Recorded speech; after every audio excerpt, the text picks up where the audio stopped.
The cracks in Europa's night looked like blue lightning beneath the ice, thin veins pulsing with bioluminescent algae that no human hand had planted. Egil Carlson planted his boot carefully on a ridge of ridge ice, adjusted the thermal pick on his belt, and scanned the southern horizon where the darkness was interrupted by the faint copper glow of fusion plumes. The consortium fleet was sliding quietly over the limb of Jupiter's moon, their cylinder hulls cobalt black against the haloed planet. From the low vantage of Outpost Scotty, those columns of guided fire looked like lit incense sticks carried by unseen gods, properly distant divinities that would, nevertheless, decide whether anyone down here survived the week. Behind Egil, the half-buried hangars of the outpost steamed softly, their warm exhaust freezing so fast it drifted sideways in silent banners. A tug sighed open. Naomi Zhao emerged in a parka stitched with faded patches. Svalbard Institute of Cryonics, Arctic Cooperative Engineering Corps. She crunched forward and fell into step beside him without a word. The gravity, a curl weaker than Luna's, made every step delicate, but the air was still full of urgencies. Stared beneath him. "Do you really think they've accelerated," she said, showing him the tablet. "Decel burn in 4 hours. After that, orbital insertion, an hour of mapping, and then..." She let the glow erase her face. "Final acquisition, consortium timetable." Egil followed the fleet's dim glow until his eyes hurt. "What's acquisition worth if there's nothing left alive to operate? They'll sterilize us." "They believe we'll surrender," Naomi said. "They always do." The last time Egil had seen surrender, it had been on a glacier teens of meters thick, back on Earth, above the Arctic Circle. Private guard mechs had cornered their polar lab, demanded handover of specimens, code, patents. Some of the team had put down tools then, walked out and signed. The rest had run. He and Naomi had run furthest and longest, through unsafe corridors to the belt, then to the Jovian system, trading on their one shared specialty: manipulation of exotic ice. Here on Europa, ice ruled. Not passive, sterile water ice, but living, dynamic, striated ice that peeled back like onion skin around saltwater oceans. If Earth called permafrost its memory, Europa was a mirror turned inside out. Everything hidden, pressure cooked, shining in secrecy. The consortium wanted the moon's subsurface vents, their chemosynthetic colonies, the pharmaceutical gold. What they didn't want was a handful of Arctic refugees clinging to intellectual property. Inside Hangar 3, Yara Singh, materials dynamicist, stood beside a scaffold that surrounded a barrel 30 meters long, its facets catching lamplight and shards, the first of the ice glass cannons. She shoved off the deck and glided to meet them. "Outer barrels annealed," she announced. "Loss cones within 6% of simulation, which is to say, good enough to start whispering prayers." Naomi ran fingers across a facet. Ice, but not ice. Transparent yet opaline, wideband transmissive. They had harvested core ice near black smoker vents, threaded silica grown in situ by bacterial mats, recrystallized it under controlled vibration until they achieved an index of refraction impossible in earthly material. Given a broad, incoherent energy pulse, it would break it into hundreds of razor-narrow secondaries, so long as the barrel remained colder than minus 180 Celsius and free of vibration. Yara flipped on her wrist HUD. "Capacitors at 40%. We still need one more run of helium-3 pellets from the depot before we can preheat the plasma mixture." Egil raised a brow. "You think we have time?" "Helios logistics clock says 9 hours to peak conjunction." Yara's smile was crooked. "Our timetable suddenly got accelerated." A klaxon burrowed through the metal. Egil's hand went automatically to his sidearm. Useless gesture. Vacuum coated everything here. The internal lights dimmed, replaced by red strips. On the comm, Control's shaky voice. "Long-range radar ping. Fleet has altered trajectory. ETA at high orbit 2 hours." 2 hours? They dropped braking burn? Naomi cursed. "That gives us 90 minutes before they can saturate ground with rail microslugs." Eagle felt the muscles around his spine tighten. 90 minutes to complete the one defensive weapon they had spent 6 months conceiving, carving, coaxing from Europa's ice. If the fleet sensed any active cannon powering up, they'd convert outpost coordinates to debris without even a note of regret. Naomi ran numbers in her head, eyes flicking. We can't spool capacitors to full. We have to settle for 60%. 60 means scatter fall off at 200 kilometers, Yara countered. You want prismatic saws or just pretty lights? Egiel placed gloved fingers over the facet. We compromise. We run partial charge, then, when the magnets shape the plasma, we overclock and vent residual to the lower arrays. Burst mode, single shot. He could feel Naomi and Yara both looking at him. We put everything on one cut. Either we slice them, or they slice us. The decision, once spoken, hollowed the room of debate. They split the next 15 minutes in frantic migration. Yara supervising recharge protocols, Naomi calling up predictive telemetry, Egiel on physical alignment. They worked like the Arctic engineers they had been, methodical, brisk, used to the most merciless winds on Earth, and now dancing on a Jovian satellite whose every fault line might swallow them whole. Helium pellets rattled through cryo lines. Superconductive coils woke with whispering hum. The ice glass cannon's core, an elongated many-sided prism, began to glow at ultraviolet fringes as magnetron seeds startled inside. Egiel floated down the scaffold, checking for hairline cracks. Each planar interface was a doorway the plasma would split along. Any irregularity meant unpredictable divergence, maybe a self-cooked barrel. Below decks, the rest of Outpost Scotty 30-odd techs, cooks, 2 physicians, and the remaining dozen Arctic comparativists scrambled into hard shelter modules. Most had no idea what weapon their senior engineers planned. The hush of sealed bulkheads pressed like guilt on Egiel's ears. Alarm number 2. Orbital insertion complete, Control reported. Consortium fleet now at 35,000 kilometers and descending. They launched drones. Vector suggests mapping, maybe prepping kinetics. Time to shot, Egiel, Naomi demanded. He looked at the master chrono. 25 minutes left until capacitors plateaued at 65%. The barrel temperature sat at an even -190. Coil currents stable. A sheen of frost haloed every bolt. He swallowed. 25. Helm says window of maximum spread between 29 and 32. We'll be early. Yara made a face. We missed that window. Scatter will be ugly. Egiel toggled an external cam feed. The fleet had formed a loose torus above the equator. 12 carriers, 30 escorts, each massing more than Outpost Scotty's entire infrastructure. Like a ring of steel eels they slid to envelop Europa's tiny limb. Encircling fleet, the tactical AI had labeled it. The phrase felt like a collar closing. Naomi's voice softened unexpectedly. When we left Svalbard, I was sure we'd eventually see home again, that we would publish, lecture, debate, argue like academics. Funny. Egiel didn't answer. Home was a fjord he barely remembered now.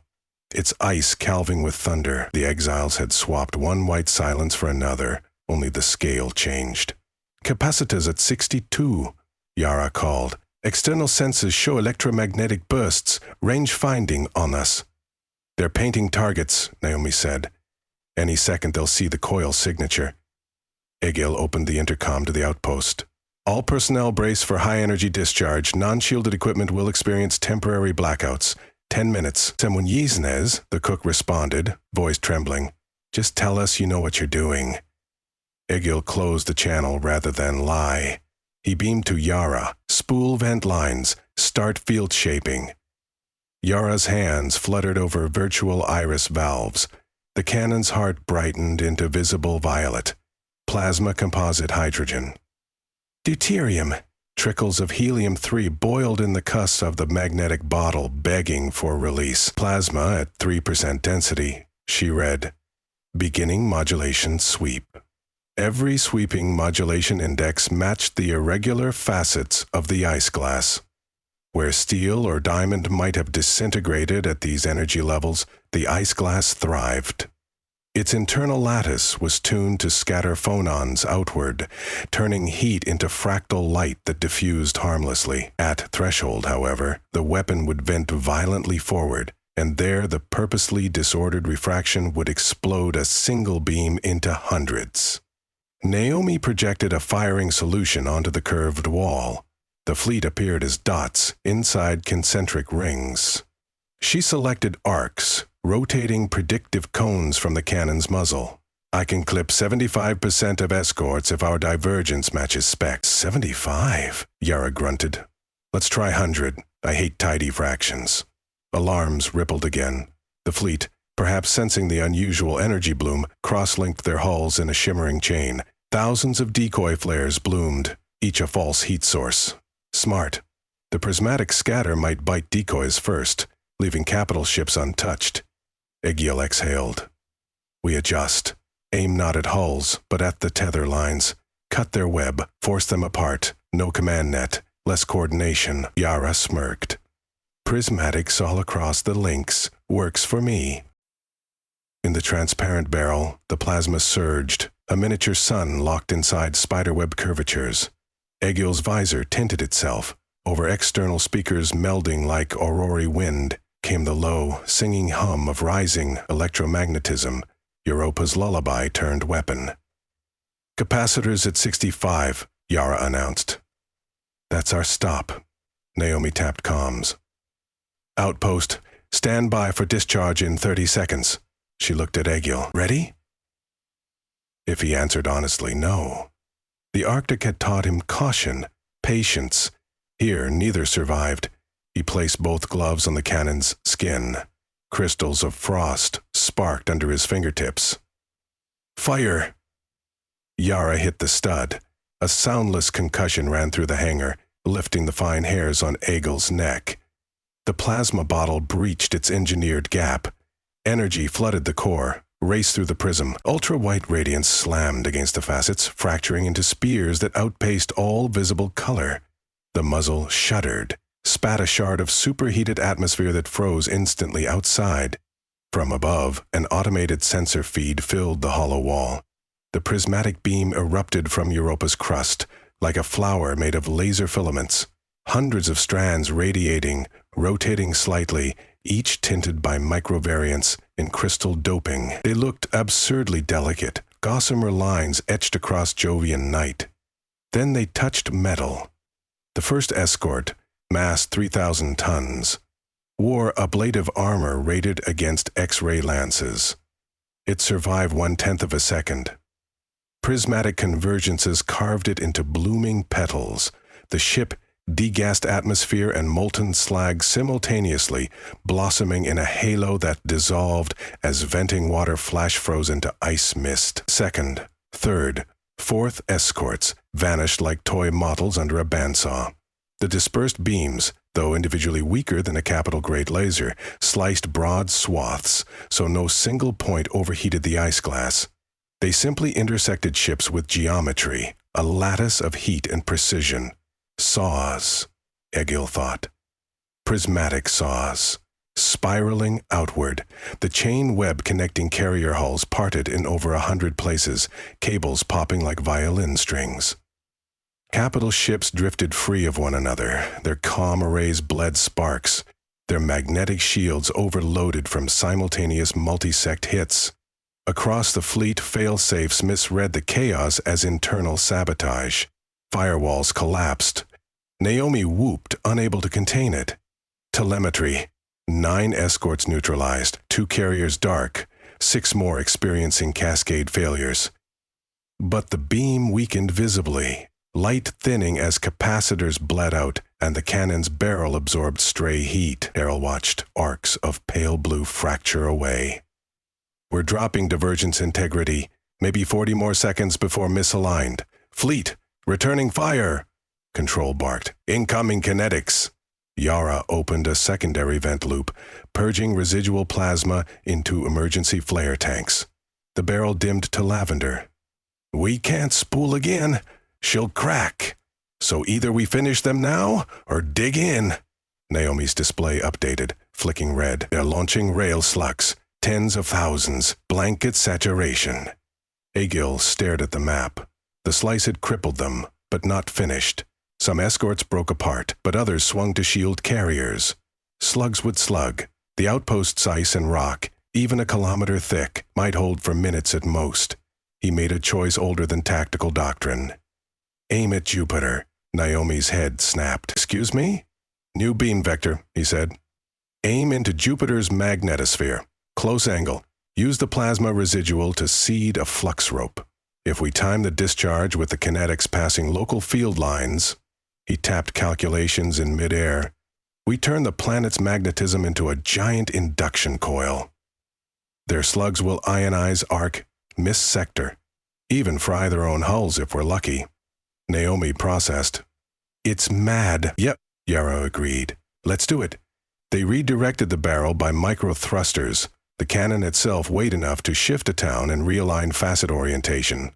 The angles were wrong for neat scatter. Instead, they wanted coherence. A column of charged plasma punching vacuum and latching onto Jupiter's savage magnet field. Capacitors, almost empty, still held scraps. Maybe 4%. Enough for a spark. Our vented thermal ballast. Frost hissed into steam, then into sparkling grains. Egil counted down. On 3, 2, 1, they fired a ghost. Compared to the first shot, a pale, flickering cord. It arced upward, then bent westward unnaturally, caught by Jupiter's invisible hand. Where the cord touched, ultraviolet auroras erupted across the black sky like curtains tearing. Magnetic flux overloaded. On fleet sensors, that flux would appear as violent radiation. On their kinetic slugs, thousands of tungsten needles traveling at tens of kilometers per second, it was terminal. The needles ionized, shedding electrons wildly. Currents flowed back into their launch rails, shorting them. Many slugs bent from ballistic paths into spirals. Others shattered in miniature plasma clouds, burning out before they crossed Europa's tenuous exosphere. Egeo watched the space between stars fill with silent fireworks. Some needles still rained, streaking down like vindictive meteors, but interception drones, simpler, older tech, blasted many. One slug gouged a trench a kilometer east of the outpost, sending geysers of pulverized ice skyward. The others, spent, struck far behind horizons. Damage report? He asked. Control, minor. External sensors down in Quadrant B. Comm tower, scorched. Naomi spun back to fleet telemetry. Look! He did. The magnetic feedback hadn't only crippled the slug storm, it had arced through vessels whose shields were tuned delicately to the same Jovian field. 3 more escorts flickered and died, hulls going cold. One carrier began a slow tumble, thrusters sparking futilely. Pods launched from it, their small flares making beads of light. Yara let out a long breath. They're evacuating. They're done. Unless reinforcements. Egil's reply was automatic. Yet the vacuum beyond the fleet was empty. No new signatures. Minutes passed in a hush deeper than Europa's usual. The prismatic beam had faded, leaving the night black again. Egil became aware of the cold creeping through his suit. Sweat chilled, crusting. He pulled off his helmet. The hangar's atmosphere smelled of ozone and wet ice. Naomi removed her own helmet, hair clingy. She looked at the cracked display, then at Egil. We won. A simple statement, but it felt as foreign as Europa's seas. Victory wasn't included in the Arctic engineers' training modules. Survival was. Egil studied the cannon, now a cathedral of hoarfrost and scorch marks. Part of the muzzle had fractured, a long starburst crack. The weapon was one use, just as they'd expected, but it had worked. Yara drifted down from the scaffold and landed, boots scraping. She placed a palm on the barrel. She'll never fire again. I almost want to cry. Naomi brushed her wrist against Yara's arm. We recorded everything. Every telemetry, every photon index. We can publish it. Somewhere. Egil closed his eyes. Outside, evacuation pods expanded solar sails, using Europa's thin sunlight to angle home to Jupiter's Lagrange stations. The consortium had lost a third of its force. Another third crippled, enough to prompt boardrooms to reconsider risk matrices. The Arctic engineers of Outpost Scifi had, with ice and borrowed plasma, carved a line redder than any cease and desist order. The comm pinged, a voice they didn't recognize. Outpost Scifi, this is Captain Lutz of the consortium carrier Vela. We are under distress. Our reactors are offline. Requesting ceasefire and humanitarian assistance under Jovian Convention statutes. Naomi looked at Egil. Do we? He tasted the dryness in his throat. They had never wanted corpses, only freedom to work without corporate gags. He toggled transmit. Vela, acknowledge. Stand down all weapon systems, transmit shutdown codes, and you will receive medical aid. He paused. But understand this, Europa is not for acquisition, not by force, not ever again. Silence, static, then Lutz's voice, resigned. Understood.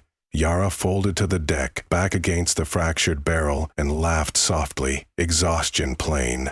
We just rewrote policy with ice can. Naomi sat beside her, and with Arctic stubbornness. Egil remained standing a moment longer, feeling Europa's distant ocean rumble beneath frozen crust. In that deep salt water, volcanic vents lit alien cities of bacteria, life, tenacious and unclaimed. He imagined the prismatic beam's afterimage still hanging in Jovian night, a warning sign carved in temporary light. He knelt, touching cold metal, cold ice, and the two women who shared both victories and glacier. Outside, the first flake of a new Europan snowfall drifted through the shattered vent, landed on Naomi's shoulder, and glittered like a tiny shard of glass, ice glass, before sublimating. A promise, Egil thought, or at least a reminder. In deep cold, you don't negotiate with winter. You become the shape of it, angled to refract impossible light.